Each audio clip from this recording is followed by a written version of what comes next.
the Galactic Council's 47319 emergency session began in its usual fashion, with Council President Vex adjusting all 6 sensory appendages in the hovering command chair, contemplating retirement. The agenda was straightforward: to discuss the peculiar species known as humans and their equally peculiar planet, Earth. My esteemed colleagues, Mads began, mandibles clicking in a manner resembling a condescending smile among their species.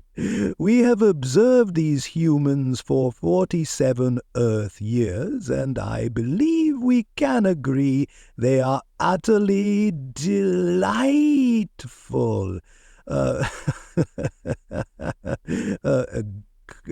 chorus of chirps, whistles, and electromagnetic pulses echoed agreement in the chamber. Humans, indeed! Vague chorus of chirps, whistles, and electromagnetic pulses again. They had reached their moon with primitive chemical rockets, and their cities sparkled at night, akin to a child's bioluminescent art project. Ambassador Crix, fresh from the Academy of Interspecies Relations, eagerly raised 3 hands. Distinguished President, if I may, I've extensively studied human behavior. Their warnings about, and I quote, "Please don't make us mad," are merely cultural expressions of insecurity as a developing species. Vex replied, not fascinated in the least. "Do elaborate." "Well," Crix continued with enthusiasm, "humans frequently highlight their potential for anger in entertainment. Thousands of stories depict what happens when they are pushed too far. It's clearly a coping mechanism for their technological inadequacies. A holographic display showcased various human attachment, but a fine fallback cordially accepted by the ghast. The council watched with what they presumed was scientific detachment, but resembled humans watching cat videos. "Look at them," said Representative Zilp, their gelatinous form rippling. "They spend so much time pushing buttons and shuffling papers, they're practically begging for guidance from an advanced civilization." Intrigued by the bureaucratic seas, Vex proposed, "Perhaps we should assist them by refining their primitive bureaucracy." Ambassador Crix nearly fell from their seat in excitement. "Oh, I've studied their systems extensively. They still use physical signatures and have overlapping jurisdictions for everything. It's precious." The chamber erupted in laughter, the kind only beings unfamiliar with human bureaucracy could muster. "It's settled," Vex declared. "We shall guide humanity through advanced distribution, behavioral, and social progression. Ambassador Crix, you will lead this initiative." Crix, now a proud shade of mauve, exclaimed, "I won't let you down. I've prepared thousands of pages of integration procedures. Humans won't even realize they've been conquered until they're filling out Form 742 in triplicate. Meanwhile, a junior aide, familiar with Earth, hesitated to warn the Council about the unpredictability of human bureaucracy, but chose silence. On Earth, Dave Thompson, a government employee, sipped extraordinary coffee at his desk, unaware he was about to become the galaxy's worst nightmare. His first clue was his computer translating documents into 17 unknown languages. The second was a 7-dimensional sticky note announcing a 7-language birthday holiday. Unfazed by printer tentacles after 15 years in government work, Ambassador Crix appeared, expecting awe, only to face Dave's calm query about Form 27B for spontaneous office manifestations.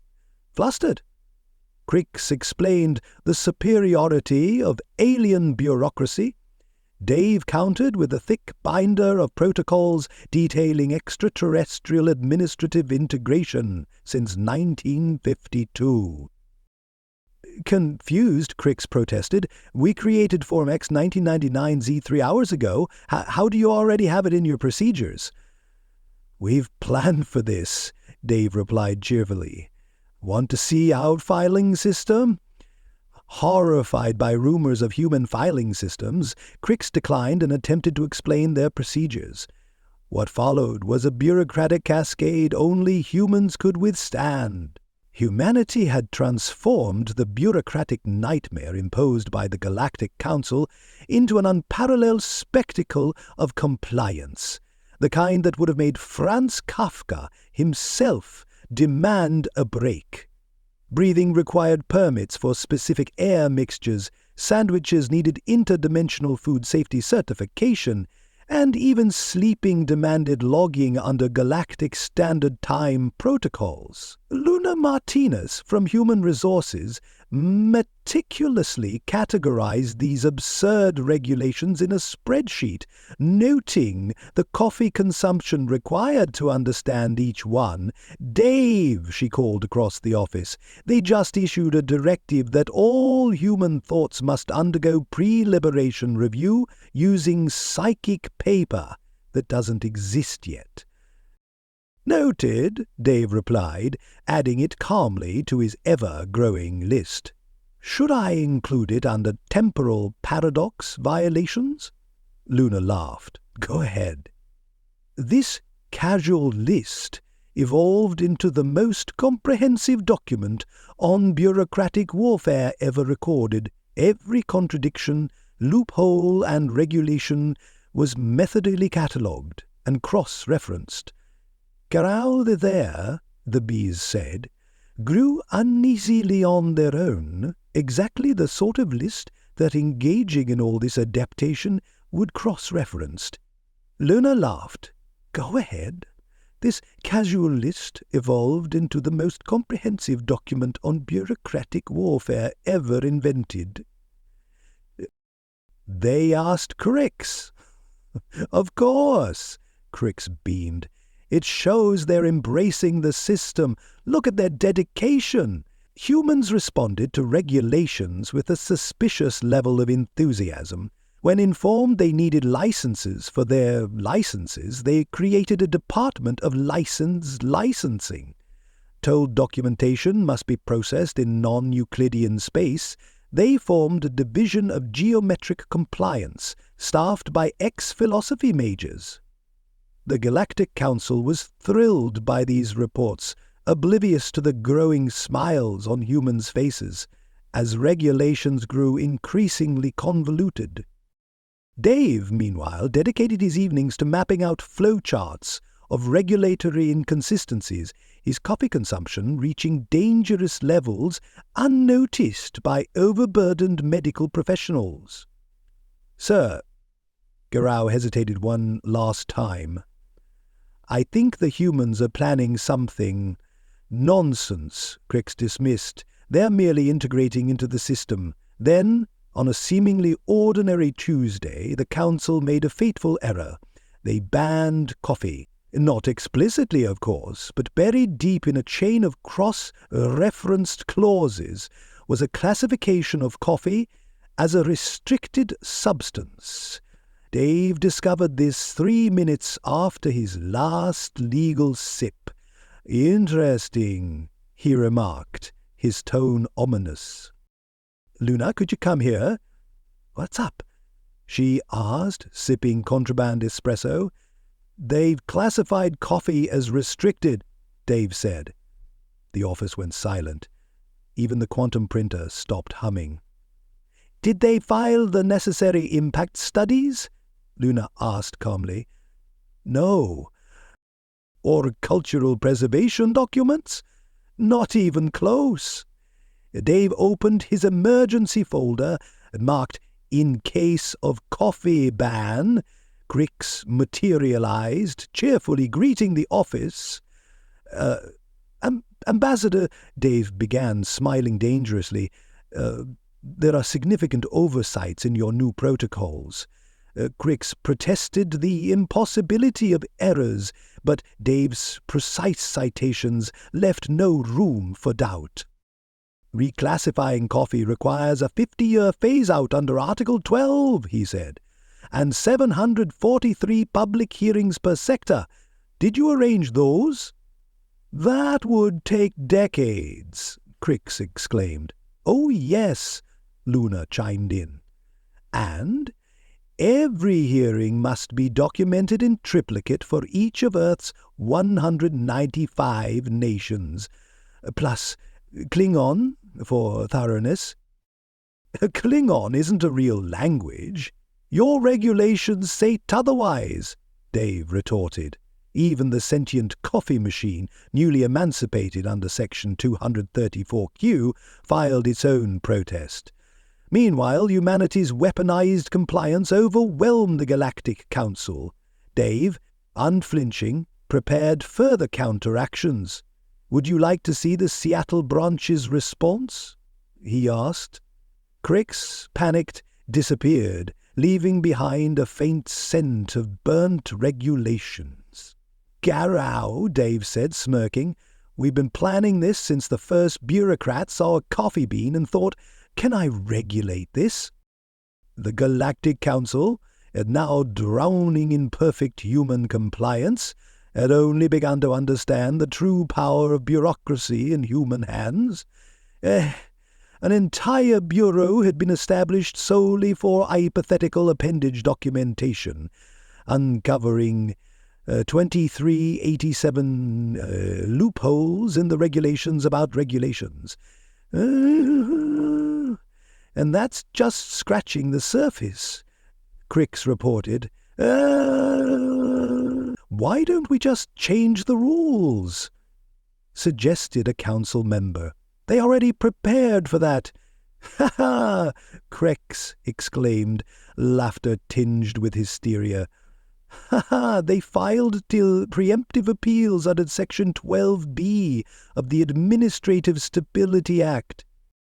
The appeals cite 4, 3, 9, 1, 2, 6 precedents, including several that, brace yourselves, haven't even occurred yet. Hasn't happened yet? How is that possible? They invoked the Temporal Consideration Clause, Crix explained. The clause accounts for time-dilated civilizations, allowing them to argue that from some future point these precedents already exist and must be considered valid now. Back on Earth, Dave Thompson was finalizing Operation Bureaucratic Butterfly, a masterstroke of regulatory genius. It revolved around a seemingly trivial regulation regarding staple requisition forms.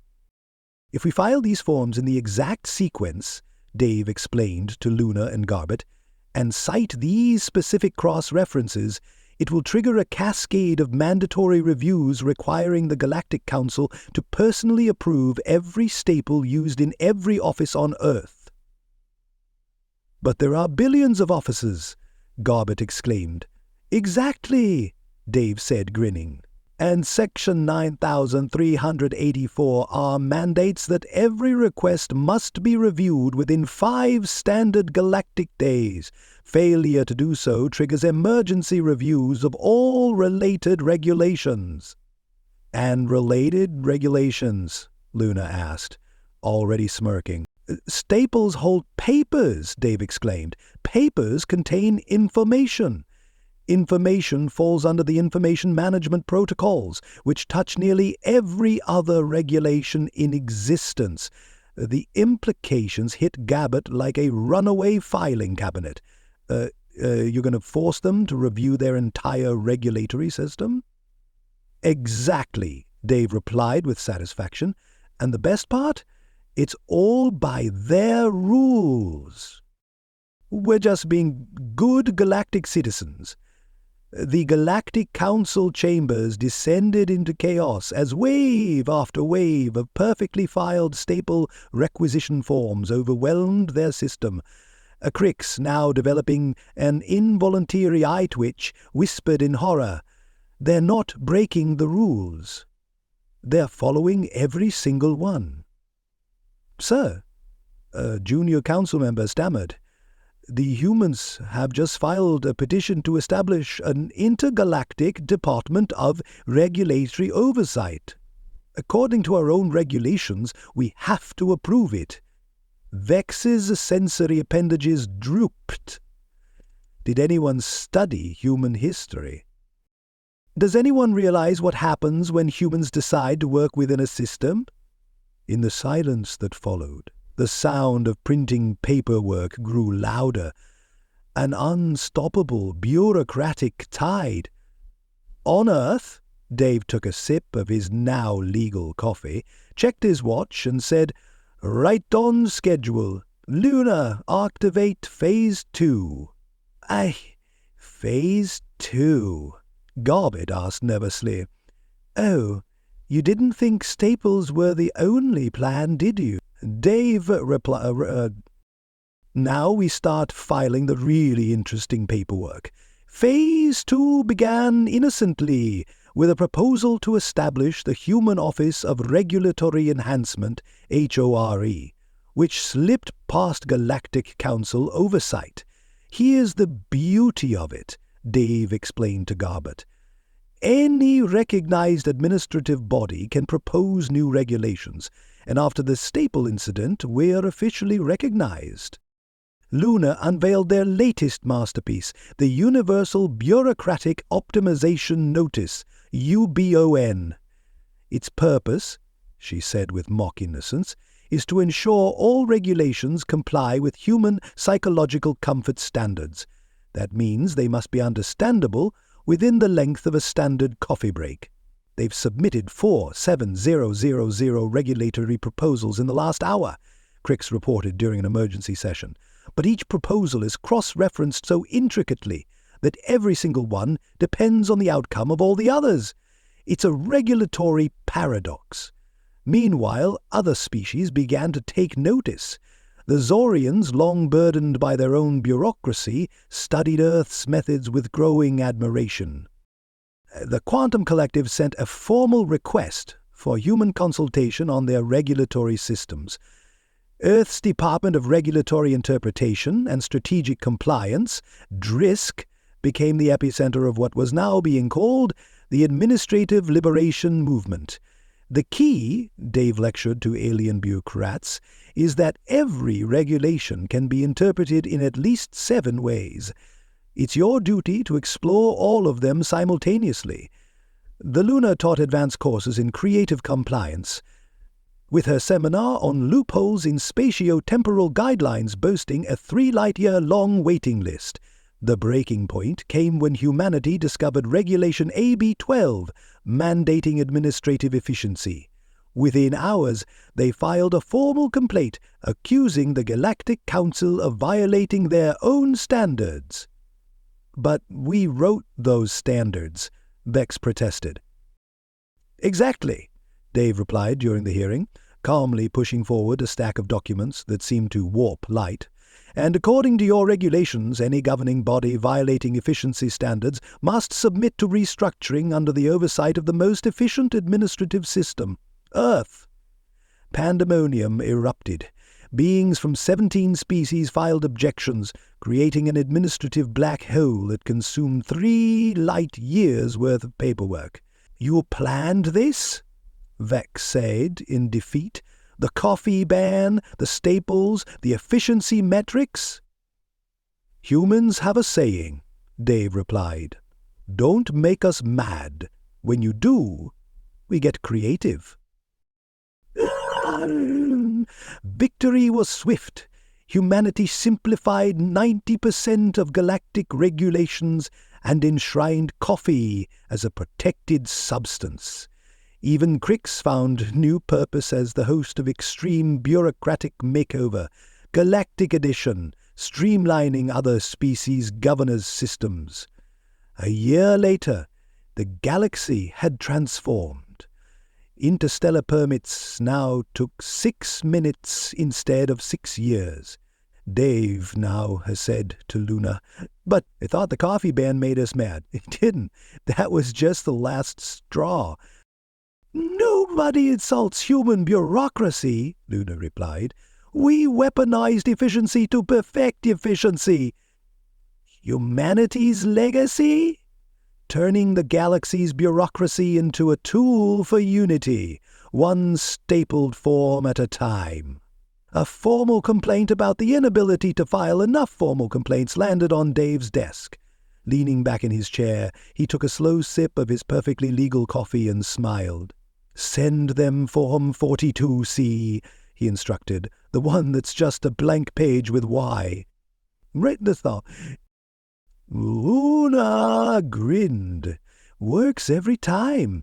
In the former council chambers, now renamed the Galactic Center for Administrative Reasonableness, Luna grinned as Human continued reshaping galactic civilization through the sheer power of streamlined paperwork. "I still don't understand," they muttered. "How did we not see this coming?" A passing human clerk overheard and paused to explain. "You know how we kept saying, 'Please don't make us mad'? It wasn't just about violence, it was about innovation.